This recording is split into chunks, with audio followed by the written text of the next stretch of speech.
Hi guys, this is Watch All About with another watch review. Thank you very much for tuning in.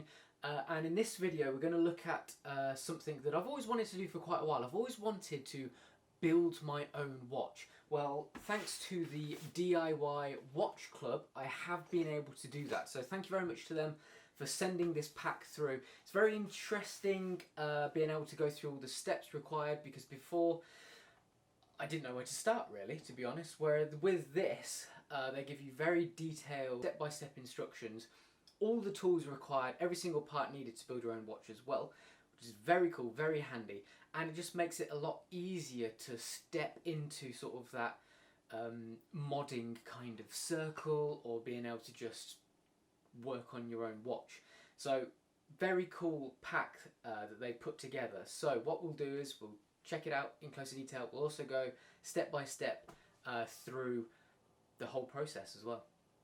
It's good to note as well that at the end of the process, the watch you are left with, this one here, I have made it already, is actually really good quality. It's not bad at all. It's not one of those kind of crummy, cheap, tacky kind of packages where you're just paying quite a lot of money just for a course almost, and you just go through the motions, and at the end of it you're just with a watch that you're not really that fussed about. It is actually really, really nice.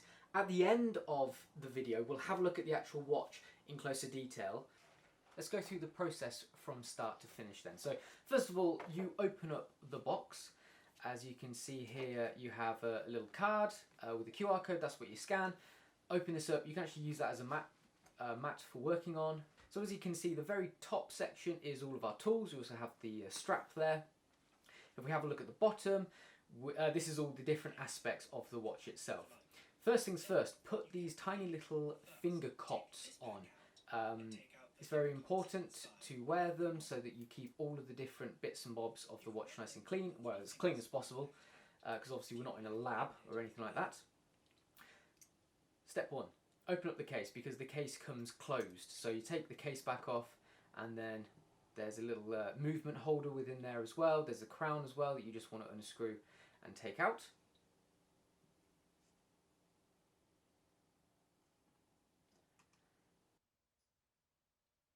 Next up, the movement comes with its own, like, just cheap placeholder crown, so you want to take that one out.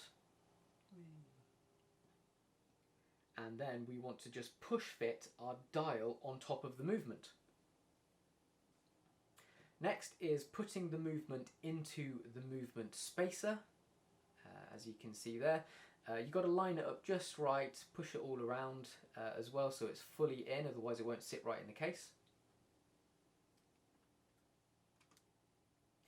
Then you want to wind the watch until midnight, because then the date will advance, and then you know it's midnight, so it's time to start placing the hands. So the hands is actually the trickiest part. So here we have the hour hand. You want to lightly place it on first. Just push that little tool down ever so slightly just so it's in place, and then what you can do is you can get right up close, push it down to just the right amount as well. It's quite a good guide on how far down it should go. Next is the minute hand. So again, you want to do exactly the same. Just lightly push it on the pinion ever so slightly just so it's in there, and then you want to push it down to the right level. As you can see there, spinning around, looking good. On this one we're just adjusting the height hand ever so slightly. Moving on to the second hand. So this is the trickiest hand of all, and I actually ended up pushing it ever so slightly with my finger to put it in place, because I couldn't get the actual tool to work very nicely. So just pushed it a little bit with my fingertip, and then here I'm using the other side of the hand setting tool to just adjust the height. And here I get the movement working, and it starts ticking, which is nice. It means I haven't broken anything, so that was a nice relief. Next is cleaning the dial. So there was no rotor code that came with the pack, annoyingly. Next it's the rehout. So push the rehout on around the outside of the dial, give it a clean, and it's time to pull the crown out so that we can now put the movement and the dial into the case. So again, it's all about alignment on this one. Very important to get it nicely aligned.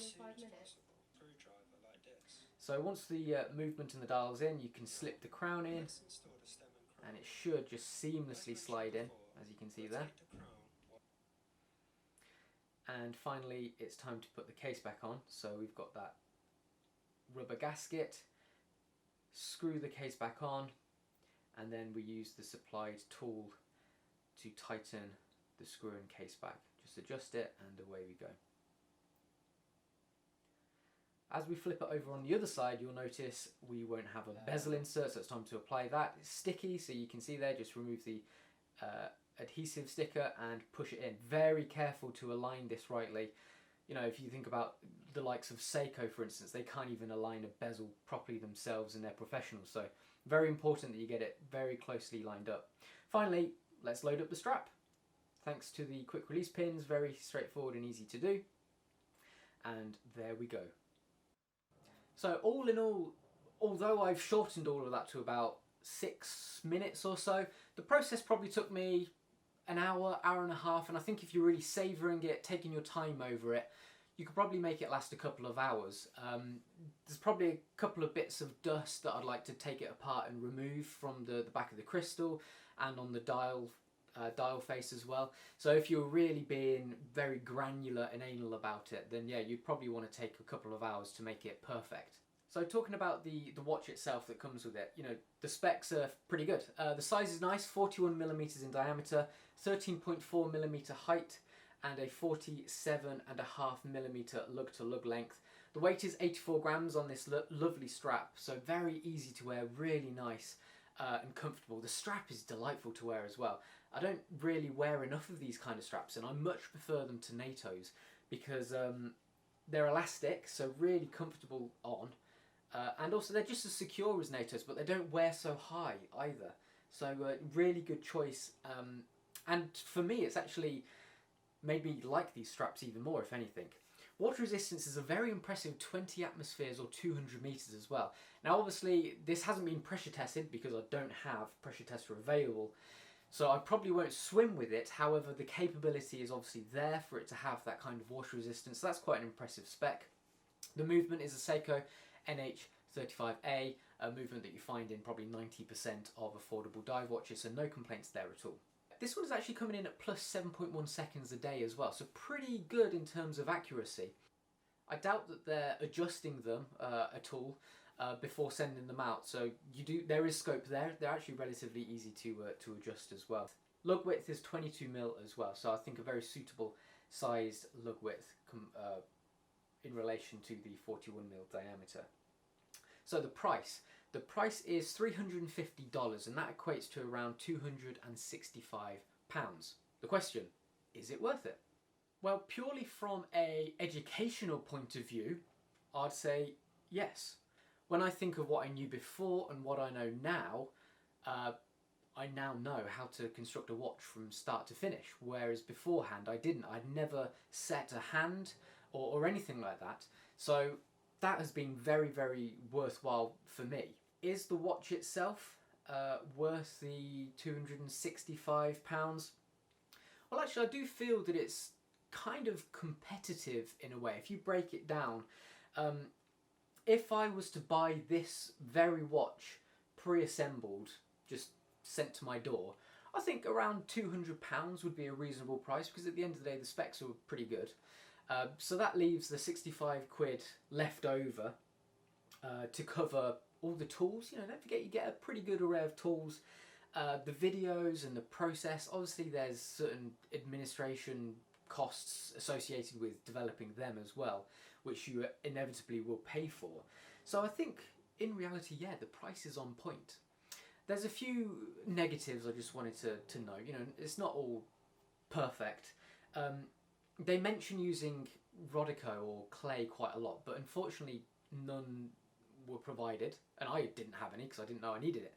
So I don't know if that was just me or if that's going to be always the same. The rehout is ever so slightly wonky as well, and that is just literally the location of the little pins that you push onto the dial. Nothing I can do about that. The crown came ever so slightly sticky as well, so it wasn't actually pushing in. So I actually messaged It wasn't really a fault, it was just something that I didn't realise I needed to do.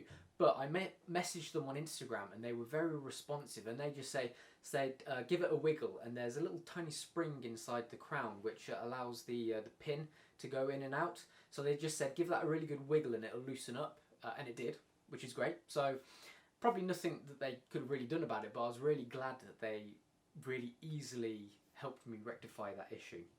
Finally, it's a mineral crystal. It would be nice if it was sapphire, let's face it, for a watch, you know, £200, 250, £265, around that region. You want a sapphire crystal ideally. However, saying that, going through this process really has opened my eyes to the modding industry, and going through the process from start to finish has genuinely been pretty invaluable to me. I have really thoroughly enjoyed putting together the watch. I actually really like the watch as well. I think it looks great. The build quality is really good as well. I mean, if you look at the casework, the knurling around the bezel is really nice as well. I like the design, and the finishing of the hands. Nice pitched, polished hands, they look really good as well. All in all, you come out of the process with a very good watch in your hands and on your wrist. Now, yes, you can probably get a selection of parts for cheaper if you were to do it all by yourself. You know, if you would go to one of those kind of websites which specialise in Seiko modding, and you can buy like all of the different parts of a watch all separately, individually. And then you could probably find all the videos separately on YouTube, for instance, do all the building yourself. However, that would take quite a lot of research and understanding what you're trying to do to begin with. But in this instance, I think that the convenience is key. You get all of the kit right here, and the videos are really easy to follow as well. So I think in that instance, it works to their advantage. So there we go, that was the DIY Watch Club Diver review. Very good watch, really enjoyed it. The price I think is fairly competitive as well, but obviously it's all down to you if you think it is. But yeah, I really like it. So thank you so much for watching, guys. Hope you enjoyed the video as well. Don't forget to like, subscribe, also comment your thoughts below. I'll see you next time. Bye bye.